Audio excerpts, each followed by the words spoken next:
हाँ जी, hello students. बेटा इन lectures के अंदर हमने जस्ट बेटा this is a very last moment for your final examination. Hardly 15 to 20 days are there, and in microeconomics beta there are so many diagrams and formulas। तो बेटा वो जो डायग्राम्स हैं मेनली क्या होता है नॉर्मली, या तो बेटा डायग्राम्स मिक्स होंगे या बेटा प्रेपरेशन ऑफ डायग्राम के अंदर दिक्कत होगी, या बेटा कुछ एक बेसिक टर्म्स हैं उन टर्म्स को आपस में मिक्स। ठीक है, तो बेटा हमने टॉपिक ही क्या रखा है इसका, revision of micro economics in 1 hour। ठीक है, मतलब 1 hour में बेटा पूरी इकोनॉमिक्स नहीं बट रिवीजन की बात कर रहे हैं हम, दैट इज इन 1 hour। तो जिससे क्या होगा बेटा, ना तो आपके कॉन्सेप्ट मिक्स होंगे, ना बेसिक टर्म्स मिक्स होंगे यहां पर, ना डायग्राम मिक्स होंगे। एंड बेटा at least we have come to know about the how to prepare the diagram. ठीक है, तो बेटा जो हेडिंग हमने दिया है micro economics in 1 hour, 40 marks। So the very first thing is बेटा इकोनॉमिक प्रॉब्लम, जहां से शुरू होता है। इकोनॉमिक प्रॉब्लम बेटा कोई भी इकोनॉमी है, कोई भी कंट्री है, वहां बेटा इकोनॉमिक प्रॉब्लम्स रहेंगी। तो as per our syllabus economic problem means problem of choice. ठीक है, जो बेसिक प्रॉब्लम है बेटा यहां पर, basic economic problem means it is a problem of choice which is due to generated. बेटा इसके कुछ एक रीजंस हैं, उन रीजन के अंदर क्या है बेटा, यहां पर देखा जाए अनलिमिटेड वांट्स। जो ह्यूमन बीइंग है बेटा, एंड स्केयर्स मींस बेसिक, और बेटा alternative uses. These are the basic causes beta which is the problem of choice। Then beta central problem, overall problem, how to, what to produce। The very first thing is the what to produce, which kind of goods to be produced, consumer goods beta or producer goods। Then how to produce beta, there are two types of techniques for production, one is a capital intensive technique and one is a labor intensive technique। And which type of technique to be used beta for production, and for whom to produce बेटा, किस category के लिए production, किस income group के लिए production, and बेटा how to achieve economic growth. तो बेटा जो रिसोर्सेज है we know that they are scarce in nature, and with the scarce means how to achieve economic growth. तो बेटा that is only with the help of with proper utilization of available resources. Then note के अंदर बेटा all economic problems arise only due to scarcity. Scarcity means where the demand is more than supply. Then बेटा next topic as per your syllabus which is the production possibility curve, which is also important topic, PPC और PPF. क्या था बेटा ये, it shows the various combination of two commodity produce with the given resources which are scarce और limited. तो बेटा जो to goods है यहां पर, इनकी अजम्पशन है, टू की जगह कई माइंड में आते हैं 3 क्यों नहीं है, 4 क्यों नहीं है, 5 क्यों नहीं है। तो बेटा पीपीसी की बेसिक अजम्पशन है कि only 2 goods should be there. तो बेटा इसी को हमने डायग्राम के थ्रू शो करा कि जो रिसोर्सेज आपके पास लिमिटेड थे, अवेलेबल थे, with the help of those resources बेटा we are going to produce 2 goods. तो बेटा there are so many possibilities and there are so many combinations are possible। So beta in the first very diagram say we are going to produce guns and cloths, both are important for the economy। So there may be so many possibilities, या तो बेटा आप सारे guns produce कर लो या सारे cloth, या बेटा कुछ guns कुछ cloth। तो मीन्स आपको अगर एक कमोडिटी को ज्यादा प्रोड्यूस करना बेटा तो एटलीस्ट दूसरी कमोडिटी को सेक्रीफाइस करना पड़ेगा। ठीक है, तो बेटा ये जो कर्व दिखाया हमने पीपीसी कर्व, इसमें क्या शो किया हमने बेटा, if the point on the PPC curve which shows that resources available, resources fully and efficiently utilised. If बेटा these resources are under utilised और not use efficiently, in that case बेटा PPC curve shifted to inward side. Then बेटा effect on PPC curve of change in resources. ठीक है। तो बेटा पहले हमने ब्लू लाइन के अंदर जो शो किया बेटा, this is the basic PPC curve, which means beta at this level we are going to use proper utilization of given resources. Then beta second line हमने draw करी green, when the PPC curve shifted towards the right side, बेटा ये क्या show करता है? economic growth, ठीक है, और which is only due to increase in resources or change in new techniques. And beta if the curve is, see this one red one, which is due to only decrease in resources. So it means with standard PPC beta, with decrease in resources, PPC curve shifted to invert side.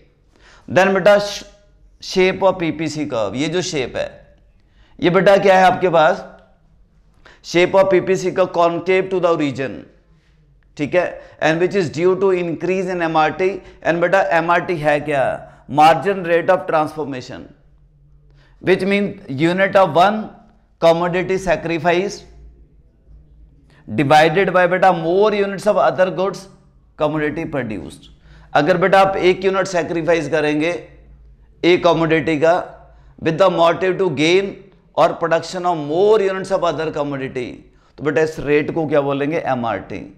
तो बेटा this is the very first unit containing बेटा 4 marks, ठीक है। अगर बेटा country के अंदर favourable conditions होंगी, पॉलिसीज होंगी, तो बेटा आपका जो पीपीसी कर्व है obviously shifted towards rightward side. अगर इकोनॉमी के अंदर कुछ भी एडवर्स हैपनिंग हो जाती है बेटा, वहां पर कुछ भी प्रोडक्शन है, तो बेटा producers are going to produce less commodities, so with due to that बेटा your PPC curve shifted towards inward side, ठीक है जी।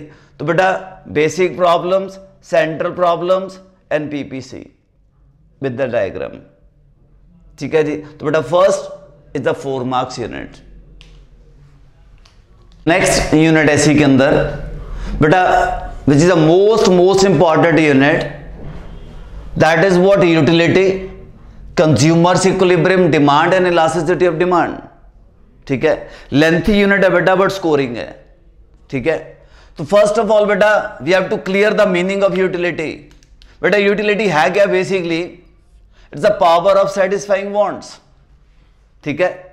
देन बेटा T U, it's the sum total of mu या sigma mu, means after consumption of every unit of commodity beta every units give some utils and the sum total of that util beta come to is equal to total utility.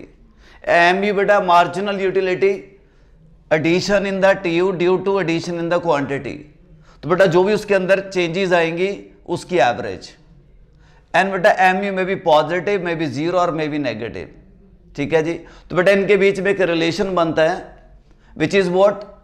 Relationship between T U and M U. बेटा as इस diagram के अंदर जो हमने M you का nature है बेटा, M you always, ये क्या रहेगी? एम यू ऑलवेज पॉजिटिव, ठीक है। बट जो बेटा एम यू रहेगी आपकी may be positive, may be zero और मे बी नेगेटिव।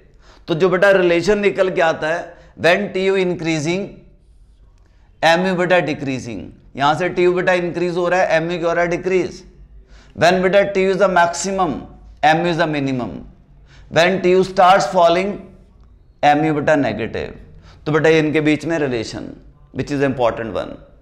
देन इन्हीं के बेसिस के ऊपर बेटा एक लॉ निकल के आता है, law of diminishing marginal utility. तो बेटा ये लॉ क्या कहता है?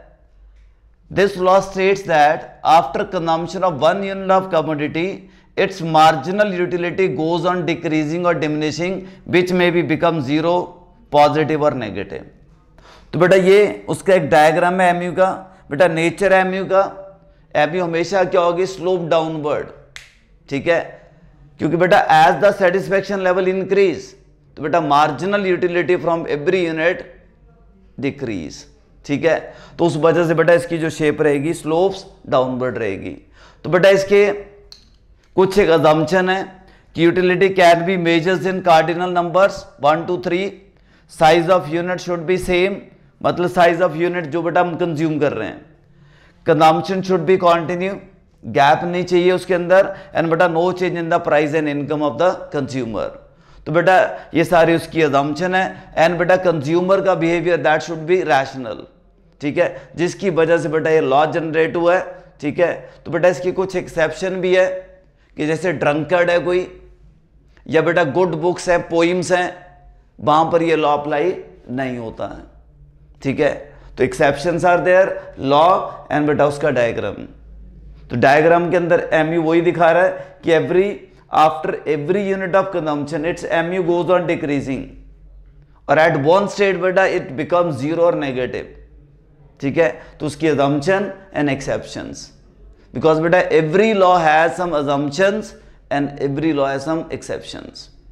तो इसमें assumptions एंड एक्सेप्शन। एक्सेप्शन बेटा किसके ऊपर, जो मेजर्स लोग होते हैं कंजूस टाइप, या गुड पोइम्स है बेटा, गुड बुक्स है यहां पर, या बेटा यहां पर क्या रहेगा आपका ड्रंकर्ड, जो ड्रिंक करते हैं लोग, ठीक है। तो उनकी capacity as the unit increase, their capacity is increase, their demand is also increase. So these are the exception of the law of diminishing marginal utility. हाँ जी बेटा, नेक्स्ट जो टॉपिक आपका कंज्यूमर्स इक्विलिब्रियम। बेटा अगर हम बात करें नॉर्मली इक्विलिब्रियम की, बेटा इकोनॉमिक्स के अंदर इक्विलिब्रियम बहुत जगह यूज होगा। देखो, producer equilibrium, equilibrium price, equilibrium of output employment, income, consumer equilibrium. तो बेटा इन सारे इक्विलिब्रियम को लेकर कहीं ना कहीं कंफ्यूजन। तो फर्स्ट ऑफ ऑल बेटा you should clear the meaning of equilibrium. Equilibrium means बेटा it is the best possible position, ठीक है। इक्विलिब्रियम का जो बेसिक मतलब है बेटा बेस्ट पॉसिबल पोजीशन, ठीक है जी, या बेस्ट पॉसिबल सर्कमस्टांसेस। सो जो हमने टॉपिक डिस्कस करना है यहां पर कंज्यूमर्स इक्विलिब्रियम। बेटा जो कंज्यूमर है, जो कंज्यूमर का बिहेवियर है बेटा क्या होता है, रैशनल। आप उसको कुछ भी दो तो बेटा फिर भी वो सेटिस्फाइड नहीं होगा, ये उसका बिहेवियर है, नेचर है, रैशनल बिहेवियर। पर फिर भी बेटा किसी ना किसी लेवल पर कुछ एक अजम्पशंस लेकर we can find out the consumer's equilibrium. तो है क्या बेटा consumer equilibrium? A consumer is said to be equilibrium when he gets maximum satisfaction from his limited income and has no tendency to make any change in his future expenditure pattern। मतलब बेटा जो pattern उसका चल रहा है, ठीक है, वो फ्यूचर में जाकर उसको चेंज करने का प्लान आउट नहीं करेगा। उसके पीछे रीजन क्या है बेसिकली, कि बेटा वो ऑलरेडी अपनी स्पेंडिंग्स में से गेट्स मैक्सिमम सेटिस्फैक्शन, जो कि हर कंज्यूमर को चाहिए होता है, हर रैशनल कंज्यूमर को चाहिए होता है, ठीक है। तो बेटा यहां पर दो पॉसिबिलिटीज हमारे पास। In case of single commodity means one commodity, तो बेटा इसकी जो कंडीशंस हैं इक्विलिब्रियम की, it is that level where बेटा MU of X is equal to price of X. MU of X stands for बेटा marginal utility of X commodity. जब बेटा उसका मार्जिनल यूटिलिटी और उसका प्राइस जिस लेवल पे इक्वल होगा बेटा वो क्या होगा, इक्विलिब्रियम प्राइस, ठीक है। तो यहां पे बेटा ये एमयू की शेप है, ठीक है, और ये उसका प्राइस है। तो बेटा ये कहां पर इक्वल है, at point E. So this is the point of equilibrium, consumer's equilibrium. तो अगर इसकी क्वांटिटी चाहिए बेटा में, तो ये क्या आ जाएगी आपकी equilibrium quantity, because at this level the MU of X commodity is equivalent to price of X commodity, ठीक है जी। then बेटा in case of two commodities condition जो बेसिक बेटा फर्स्ट कंडीशन आपकी वो ये रही, जो मनी बेटा पहले एक कमोडिटी के ऊपर स्पेंड कर रहे थे, अब दो कमोडिटीज की बात कर रहे हैं हम, ठीक है। तो बेटा यहां पर MU of X upon price of X, ठीक है, इज इक्वल टू बेटा MU Y upon price of Y. जिस लेवल पर बेटा ये प्रोपोर्शन इक्वल होगा, और ये सब किसके इक्वल, MU ऑफ M।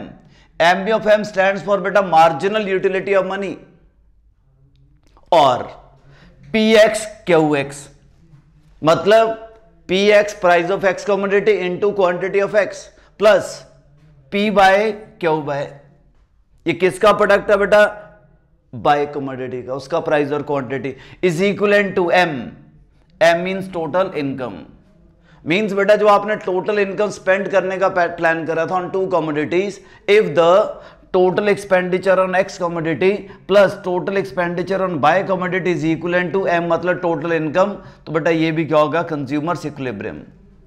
ठीक है, तो लिखा बेटा यहां पे price X quantity X means total expenditure on X commodity, then बेटा total expenditure on Y commodity, and M stands for what, marginal utility of money.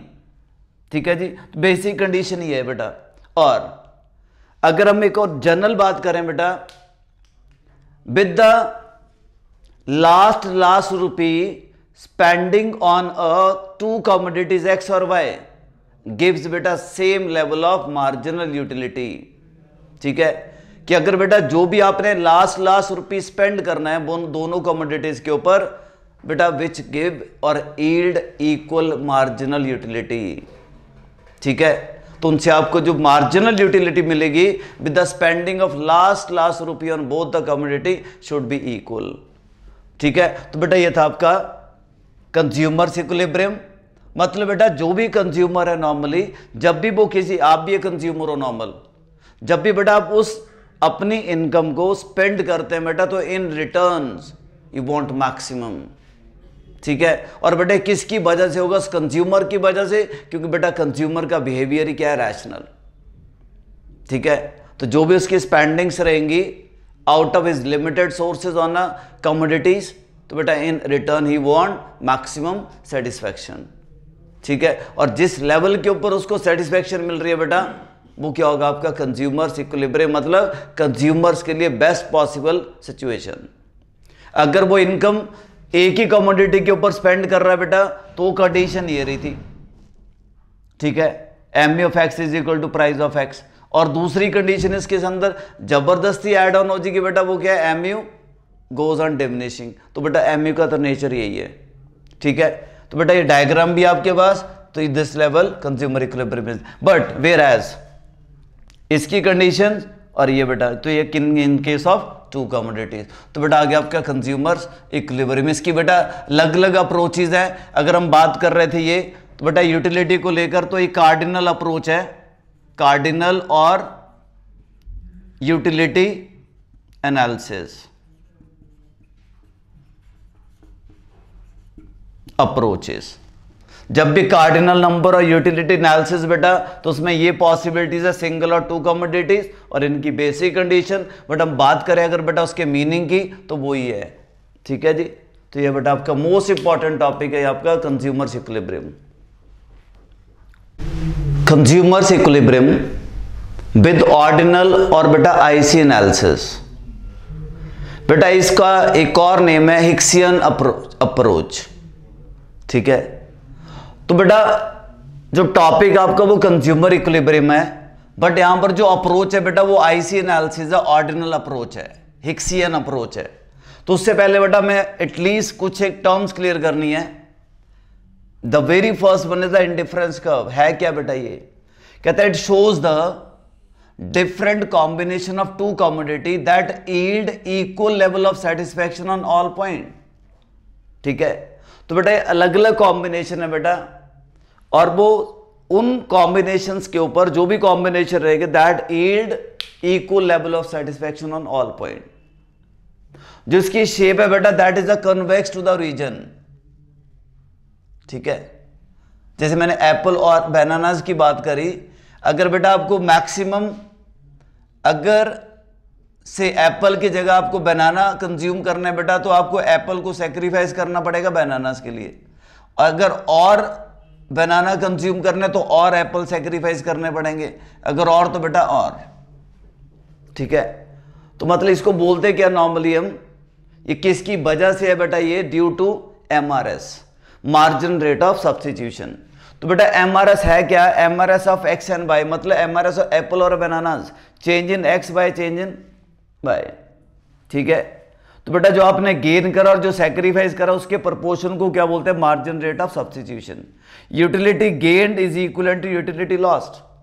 तो नेचुरली बेटा एक से आप गेन करोगे तो नेचुरली एक लॉस भी करेंगे, ठीक है। फिर बेटा इसकी प्रॉपर्टीज हैं, IC curve always slopes downward from left to right, इसकी बेटा ये प्रॉपर्टी नंबर 1, ठीक है। हमेशा बेटा slopes downward from left to right, क्योंकि बेटा अगर आप उसी चीज को सेक्रीफाइस करोगे, अगर उसके सेक्रीफाइस करने से बेटा you are gaining much more, ठीक है। तो उस वजह से ही क्या है बेटा आपकी स्लोप, और बेटा इसका शेप जो है वो है क्या, शेप की बात करें कन्वेक्स टू द ओरिजिन, ये इसकी शेप है। Then IC curve never touches और इंटरसेक्ट ईच अदर। बेटा अगर 2 आईसी कर्व एक ही उसके अंदर है बेटा तो नेवर टचेज और इंटरसेक्ट ईच अदर। देन बेटा higher IC curve represent higher level of satisfaction. अगर बेटा एक ही कर्व के अंदर एक से ज्यादा आईसी कर्व है बेटा तो हायर जो आईसी कर्व है बेटा that shows the higher level of satisfaction. Then बेटा 2 IC need not to be parallel to each other. जरूरी नहीं है बेटा कि 2 आईसी के बीच का गैप सेम हो, need not to be parallel each other. तो बेटा ये आपका ये भी इंपॉर्टेंट टॉपिक है। यहां से 3 टॉपिक बेटा, आईसी है क्या, उसकी प्रॉपर्टीज क्या है बेटा, और किसकी वजह से कन्वेक्स है बेटा, वो एमआरएस है, मार्जिन रेट ऑफ सब्स्टिट्यूशन। कि अगर आपको एक कमोडिटी को गेन करना बेटा तो दूसरी को सेक्रीफाइस करना पड़ेगा, ठीक है। तो बेटा उनके प्रपोर्शन को, रेशियो को क्या बोलते हैं, गेन और सेक्रीफाइस प्रपोर्शन को MRS, margin rate of substitution. Formula वही है बेटा, change in x commodity upon change in by commodity, ठीक है। शेप है बेटा इसकी कॉन्वेक्स टू द ओरिजिन है, ठीक है। स्लोप्स डाउनवर्ड है, 2 आईसी बेटा आपस में इंटरसेक्ट नहीं होंगे और represent the higher level of satisfaction. आज बेटा नेक्स्ट जो टॉपिक है इसके अंदर प्राइस लाइन और बजट लाइन। बेटा ये क्या शो करता है, it shows the different combination of बेटा 2 commodity that a consumer can purchase by his given income and prices of goods and when he spends his entire money income। बेटा उस consumer को अपनी सारी की सारी इनकम 2 कमोडिटीज के ऊपर स्पेंड करनी है, तो बेटा उसके जो मैक्सिमम कॉम्बिनेशंस बनते हैं बेटा, अगर उन कॉम्बिनेशंस को हम ऐड ऑन कर देंगे, आपस में टच कर देंगे, मिला देंगे बेटा, तो ये लाइन क्या निकल के आएगी, बजट लाइन, और इसका नाम है प्राइस लाइन, ठीक है। अब बेटा या तो सारी income we have to spend on apples या सारी इनकम बेटा we have to spend on oranges. But if we want to increase the purchases of oranges बेटा we have to sacrifice the apples, ठीक है। सो उस ऐसी सिचुएशन के अंदर तो बजट लाइन जो बनेगी बेटा वो सारे ये कॉम्बिनेशंस हैं। हाँ आगे बेटा इसकी स्लोप क्या है, slope of price line. Slope के अंदर बेटा price line of is equal to price line of 2 goods और slope is equal to price of X, apple ले लो, प्राइस ऑफ बाय ऑरेंजेस। और बेटा जो इंपॉर्टेंट पोर्शन है इसके अंदर budget line equation which is equivalent to the money which you are wanted to spend, which the consumer wanted to entire income spend on 2 commodities, M stands for that। P1x P2x sorry by 2 commodities Apple orange, उनका price का product मिला के क्या बनना चाहिए, money के equivalent, ठीक है। तो इसको क्या बोलेंगे हम, budget line equation. Shift and rotation in price line. बेटा जो शिफ्ट एंड रोटेशन मतलब change in budget line, change कब पॉसिबल है बजट लाइन के अंदर बेटा, क्योंकि बजट लाइन के लिए बेस से क्या चाहिए आपको, इनकम और प्राइसेस ऑफ कमोडिटीज, जिनके बेसिस के ऊपर बजट लाइन पॉसिबल होती है। बट इन फ्यूचर if बेटा देयर में भी चेंजेस इन इनकम और prices of the commodity, then बेटा बजट लाइन में भी चेंज और रोटेट, ठीक है। तो 2 पार्ट के अंदर डिवीजन है बेटा इसका, एक रोटेशन और एक शिफ्ट, ठीक है। तो बेटा शिफ्टिंग में क्या होगा, ये क्या लिखा मैंने, शिफ्टिंग कब पॉसिबल होगी बेटा, when budget line change due to change in income. अगर बेटा इनकम में चेंजेस होंगी तो बजट लाइन शिफ्ट होगी, but whereas if the prices change होंगे बेटा तो बजट लाइन रोटेट होगी, ठीक है, if the income increases then beta purchasing power of the consumer is also increases, so their budget line shifted towards rightward side. With beta decrease in income, your budget line shifted towards inward side, because with decrease in income the purchasing power of consumer also decrease.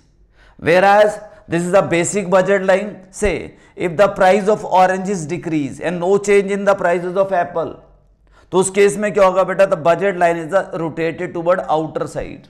ठीक है, इसको क्या बोलेंगे, rotation outer side, because this is due to what, decrease in price of oranges only. There is no change in the income but only decrease in the price of oranges, which results in better rotation in the budget line towards outer side, outward side. But if income changes beta, maybe increase or maybe decrease, then beta your budget line will be shifted towards rightward or leftward side. ठीक है, तो बेटा consumer equilibrium के लिए with the ordinal approach, बेटा there are two main components which is the most important components. One is the IC indifference curve और second one is the budget line. ठीक है, तो बेटा जो कंज्यूमर इक्विलिब्रियम था with ordinary approaches, we have to बेटा clear the first of all the main two components of consumer equilibrium. One is the indifference curve and second one is the budget line. ठीक है जी, this is all about बेटा about budget line. This is the maximum things of the budget line. और इसी तरह बेटा हमने पीछे आईसी को लेके मैक्सिमम पॉसिबिलिटीज आईसी से करी थी. ठीक है, कंज्यूमर्स इक्विलिब्रियम विद आईसी और ऑर्डिनरी अप्रोच. तो बेटा इसकी पहले तो दो कंडीशंस है आपके. बेटा डेफिनेशन वही है कंज्यूमर इक्विलिब्रियम की, सिर्फ अप्रोच अलग है. ठीक है, तो बेटा इसकी दो कंडीशन है. First one, slope of IC indifference curve is equal to slope of price line. ठीक है जी, बेटा ये प्राइस लाइन है जिसको आप क्या बोलते हो, budget line. Then IC should be convex to the origin. बेटा आईसी है कन्वेक्स टू द ओरिजिन. और जो कंज्यूमर इक्विलिब्रियम बेटा point at E. So consumer equilibrium is at point E because where IC tangent to price line. ठीक है, तो बेटा यहां पर IC2 भी था बेटा, हमारे पास IC1 भी था. IC बेटा below the purchasing power level था और IC2 बेटा अबव द परचेजिंग पावर. तो बेटा ये कॉम्बिनेशन पॉसिबल नहीं थे. ये उसकी परचेजिंग पावर से लोअर स्टैंडर्ड था, उसकी परचेजिंग पावर रेड लाइन के अंदर प्राइस लाइन शो हो रही थी. इट मींस बेटा वो अपनी परचेजिंग लेवल से, ये उसके कंजम्पशन के वेरियस कॉम्बिनेशन थे और इसके ये परचेजिंग थे. तो बेटा eight this point he feel equilibrium. ठीक है, because at this level he get the maximum satisfaction. क्यों बेटा ये भी एरिया है हमारे पास और एक एरिया ये भी है इसी आईसी के साथ, बट बेटा यहाँ पे उसकी परचेजिंग पावर अलाउड नहीं कर रही है. तो this is the best possible point जहां पर बेटा उसकी परचेजिंग पावर भी और उसका कॉम्बिनेशन भी है कंजम्पशन का. सो दैट्स व्हाई बेटा A is a consumer's equilibrium point because at this point IC tangent to price line. मतलब यहाँ जो दो कंडीशन है बेटा वो यहाँ सेटिस्फाइड होंगी. तो बेटा ये आपका most important part is a consumer's equilibrium. ठीक है जी.